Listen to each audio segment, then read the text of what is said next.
The key to success on the field and in your backyard is a comprehensive game plan.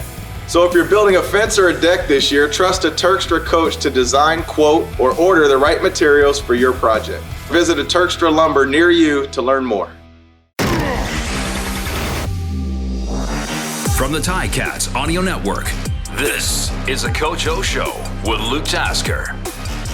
Hello and welcome to the Coach O Show with Luke Tasker. We are into Week 12 of the CFL. The Ticats at 3-7 after a tough loss to Montreal. Coach, great to see you. Great to see you, Luke. What's happening, man?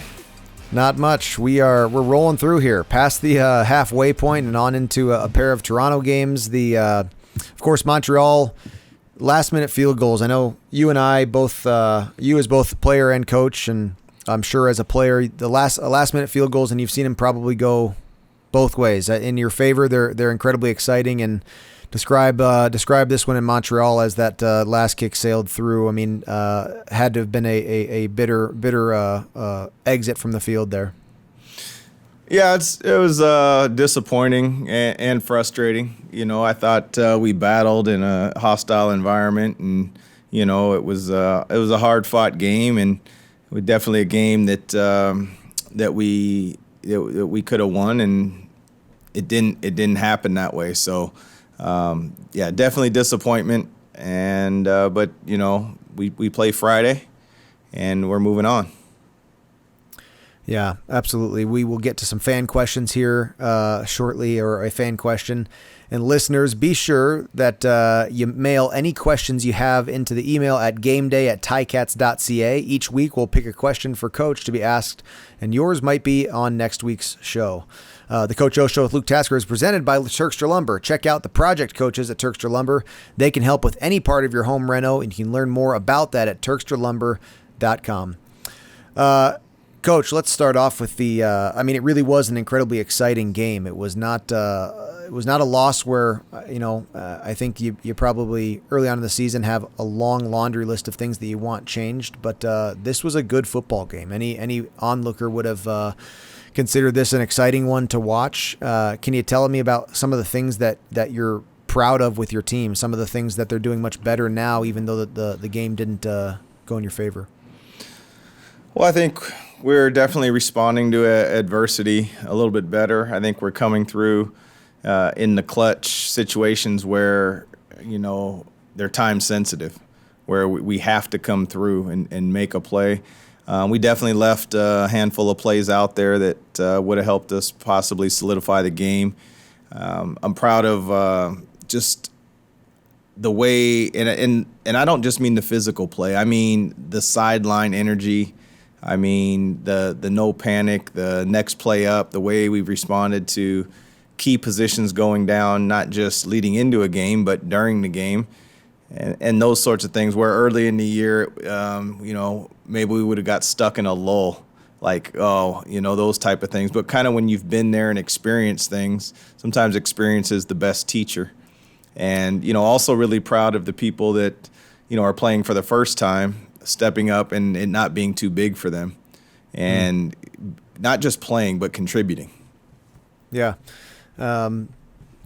That sideline energy that you mentioned, Montreal, in my opinion, it can be a tough place for that. It's a tight sideline, tight to the stands. You really feel like you're in enemy territory there. How does that get produced? What do you attribute that to when you have a positive energy on the sidelines at an away stadium like that? Is it a leadership thing?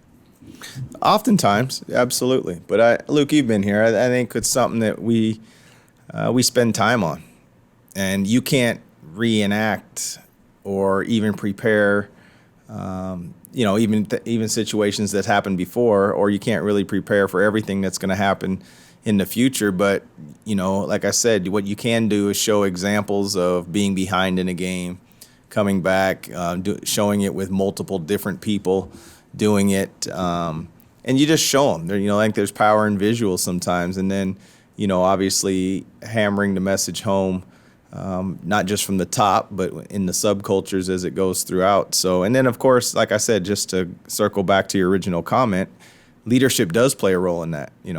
I know that there's probably many of fires you put out and a lot of trash you picked up that I never knew about. And that's just simply because you were a leader. And I know that there was other people in the locker room that did that same thing. You know, I'm sure Filer did his fair share of stuff and I know I did it as a player. I know Mike O'Shea did it, and that's where those comments come from, of having been there, is that sometimes, you know, that's where I knew that leadership does matter, right? The coaches aren't aware of everything. And if you have leadership in all different forms, that doesn't mean rah-rah, that doesn't mean break it down. That could be a text message nobody knows about. That could be a locker cleanup. It could be picking up somebody's towel. All of it matters, but it doesn't ever show up in a stat sheet or in any analytics or any articles written about it. In Montreal, a couple of the exciting storylines was the QB on both sides of the field, and it was a pretty good showdown there. A lot of productive pass plays, a lot of offense.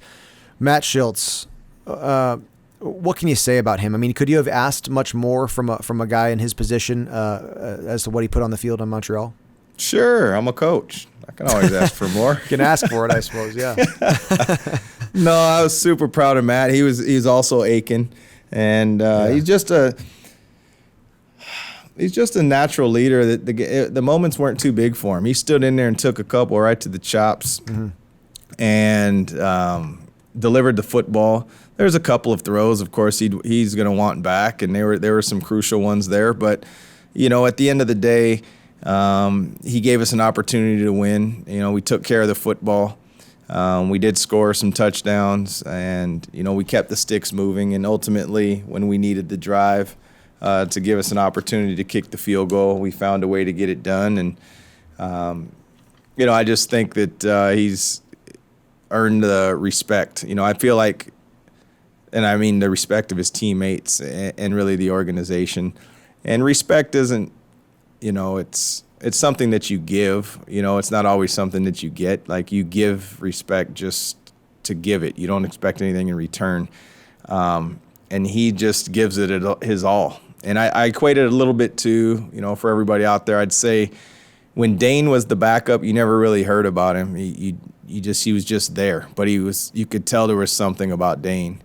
And he just came to practice and came to work. And Matt was kind of the same way. But now that he was thrust into the limelight, it wasn't too big, and he was able to absorb more, take on more, and not just playbook-wise and those, but just, you know, a little bit more vocal-wise, and you got to see a different side of him.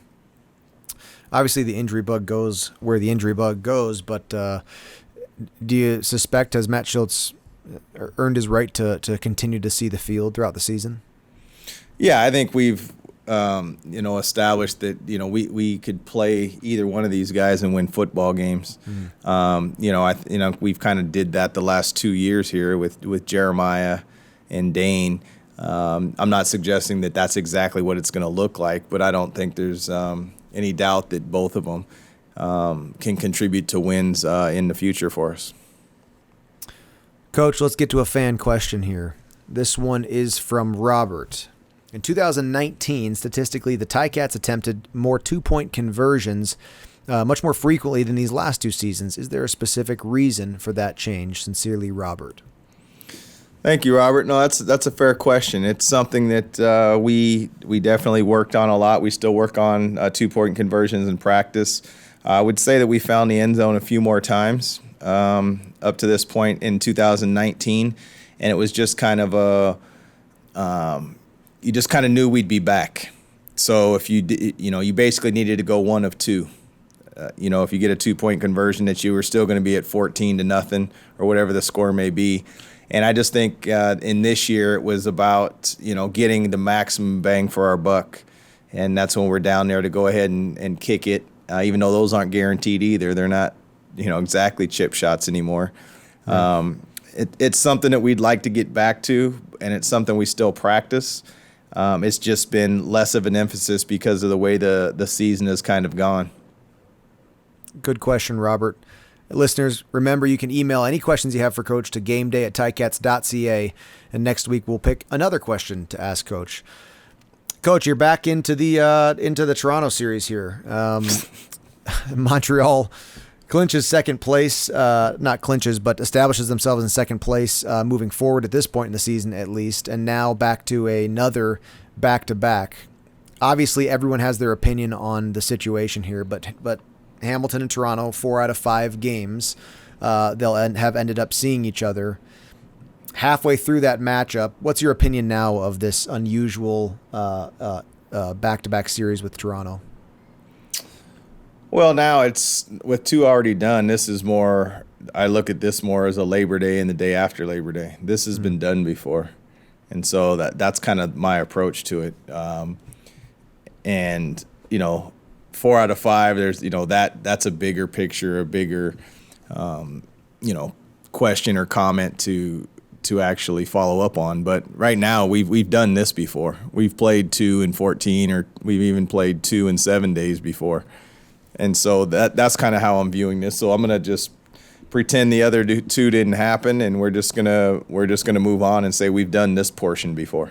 Yeah, I think maybe having not known anything 3 weeks ago as to how this would go, this probably is as best as it can go for the CFL. I mean, just for the benefit of the league, meaning that Hamilton and Toronto split the series. First place is still available even to the third place team, which is the Ticats, after the next 2 series. So there's a lot of moving pieces, and maybe for all the flack that the schedulers were getting, I think we're experiencing a pretty exciting stretch of East games here.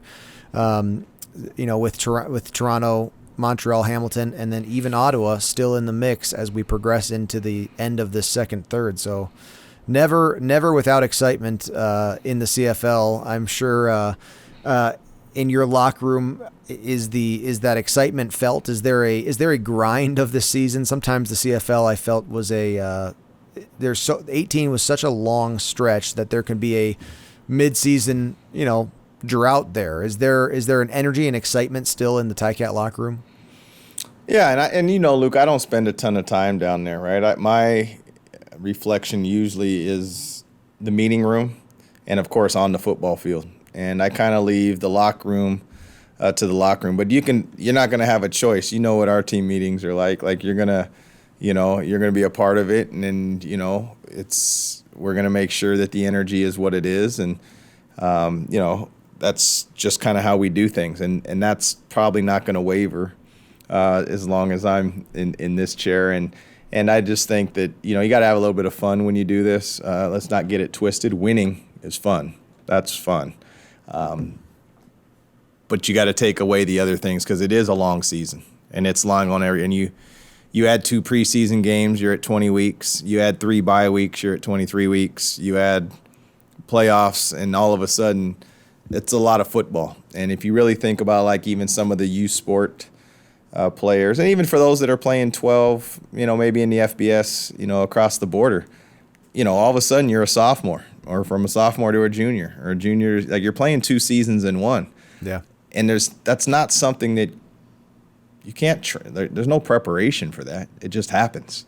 You can mentally prepare, you can prepare your body and do those sorts of things. But if you haven't gone through it, and you've actually stayed healthy for, call it 23, 24 weeks, that's a grind. And so to actually think that you can just do football, I'm coming full circle here to your comment about the excitement. If you don't initiate some of that or spark some of that, and it's just football for 25 weeks, I mean, shoot, I got a pretty good attention span, but not that kind. Yeah, you got to renew the mind every so often throughout that stretch. But really exciting stuff coming up for the Ticats. Back-to-back against Toronto starting this Friday night at 7:30. Toronto will be home hosting the Ticats. Coach, really, really excited for the upcoming matchup. All the best to your team as you guys prepare for Toronto. Awesome. Thank you. We're looking forward to it. Another episode of the Coach O Show with Luke Tasker is in the books. Let us know your thoughts. Email us at gameday@ticats.ca. Coach O and Luke are back next week to discuss the latest from the locker room. Subscribe to the Ticats Audio Network on Spotify or wherever you get your podcasts.